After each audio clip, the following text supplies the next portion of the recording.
Di zaman ketika hampir setiap momen kehidupan bisa langsung dibagikan ke internet, ada satu kelompok orang yang justru memilih diam. Mereka jarang mengunggah foto, tidak membagikan cerita pribadi. Bahkan terkadang akun mereka terlihat hampir kosong. Padahal bukan berarti hidup mereka tidak menarik, justru seringkali sebaliknya. Di tengah budaya digital yang mendorong kita untuk menunjukkan apa yang kita lakukan, kemana kita pergi, dan dengan siapa kita bersama, keputusan untuk tidak membagikan kehidupan pribadi menjadi sesuatu yang cukup unik secara psikologis. Dan pilihan ini biasanya bukan kebetulan. Seringkali ada pola kepribadian, cara berpikir, dan kebutuhan psikologis tertentu yang membuat seseorang lebih nyaman menjalani hidup tanpa perlu mempublikasikannya. Mari kita mulai dari satu hal yang sering disalahpahami. Banyak orang mengira bahwa mereka yang tidak aktif di media sosial adalah orang yang tertutup, tidak percaya diri, atau tidak punya kehidupan sosial yang menarik. Namun, penelitian psikologi sosial menunjukkan gambaran yang lebih kompleks. Dalam beberapa studi tentang penggunaan media sosial, ditemukan bahwa individu dengan tingkat self-monitoring yang rendah cenderung lebih jarang memposting kehidupan pribadi mereka. Self-monitoring adalah kecenderungan seseorang untuk menyesuaikan perilaku mereka berdasarkan bagaimana mereka ingin dilihat oleh orang lain.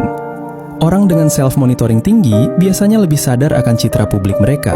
Mereka lebih sering mengkurasi postingan, memikirkan bagaimana foto terlihat, atau bagaimana cerita mereka akan dipersepsikan. Sebaliknya, orang dengan self-monitoring rendah cenderung tidak terlalu fokus pada bagaimana orang lain melihat mereka. Bagi mereka, jika suatu pengalaman bermakna, pengalaman itu cukup dirasakan, tidak perlu diumumkan.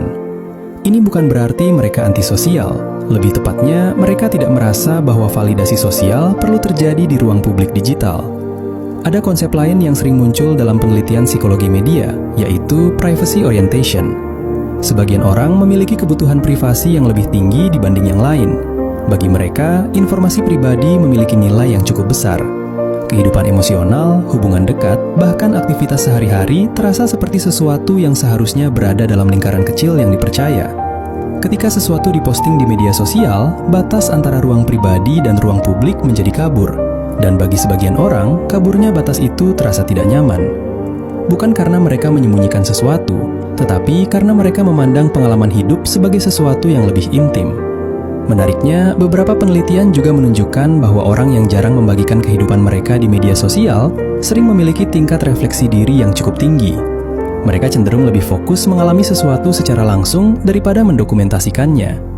Misalnya, ketika sedang berkumpul dengan teman, sebagian orang secara spontan mengambil foto untuk diunggah. Sementara orang lain justru lebih memilih menyimpan momen itu sebagai pengalaman pribadi. Ada perbedaan kecil dalam orientasi perhatian. Satu kelompok memikirkan bagaimana momen itu bisa dibagikan. Kelompok lain memikirkan bagaimana momen itu bisa dirasakan sepenuhnya.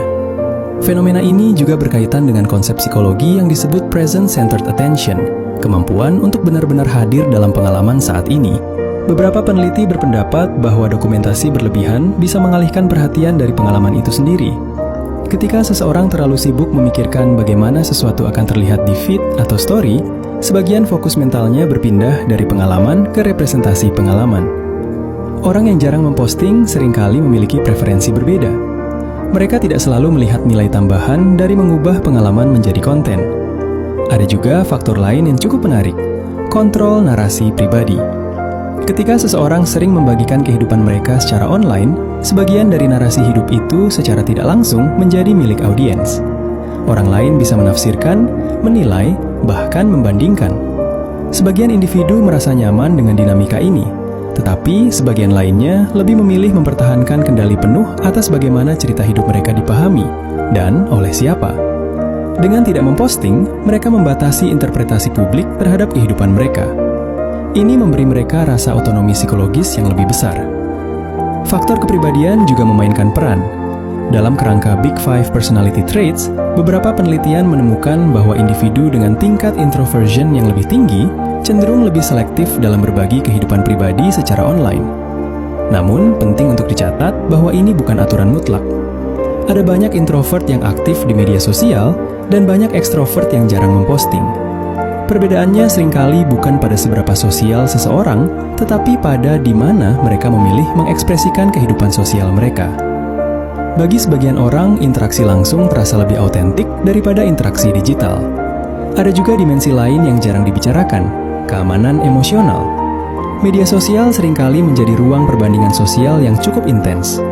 Penelitian tentang social comparison theory yang pertama kali dikemukakan oleh Leon Festinger menunjukkan bahwa manusia secara alami membandingkan diri mereka dengan orang lain untuk memahami posisi mereka dalam lingkungan sosial. Media sosial memperbesar mekanisme ini. Ketika seseorang membagikan kehidupan mereka, mereka juga secara tidak langsung masuk ke dalam sistem perbandingan yang sama.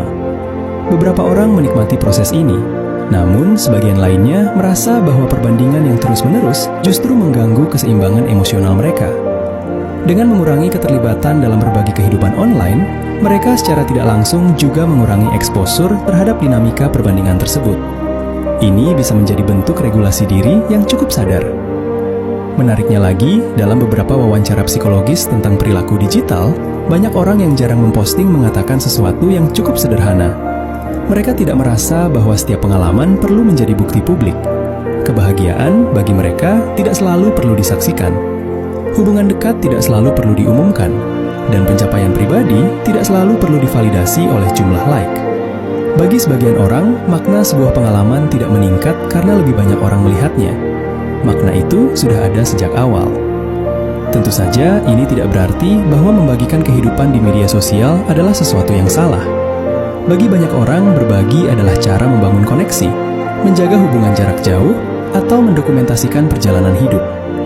Namun, dari sudut pandang psikologi, menarik untuk melihat bahwa pilihan untuk tidak membagikan kehidupan juga merupakan bentuk ekspresi diri. Pilihan itu seringkali mencerminkan kebutuhan akan privasi, orientasi terhadap pengalaman langsung, atau cara berbeda dalam memaknai validasi sosial. Dalam budaya digital yang sering menilai visibilitas sebagai indikator keberadaan, orang yang memilih untuk tetap relatif tidak terlihat kadang justru menunjukkan sesuatu yang cukup sederhana, bahwa kehidupan tetap bisa terasa penuh, bermakna, dan autentik, bahkan ketika sebagian besar dari cerita itu hanya diketahui oleh lingkaran kecil orang yang benar-benar dekat. Dan mungkin disitulah letak paradoksnya.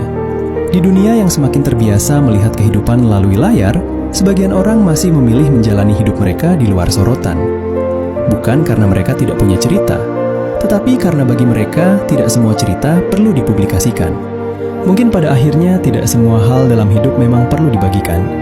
Beberapa pengalaman terasa lebih bermakna ketika hanya kita yang menjalaninya, tanpa perlu menjadi konten atau bukti publik.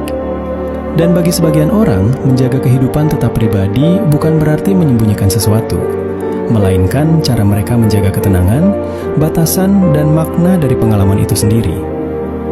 Kalau kamu termasuk orang yang jarang membagikan hidup di media sosial, mungkin ada alasan psikologis yang lebih dalam di baliknya.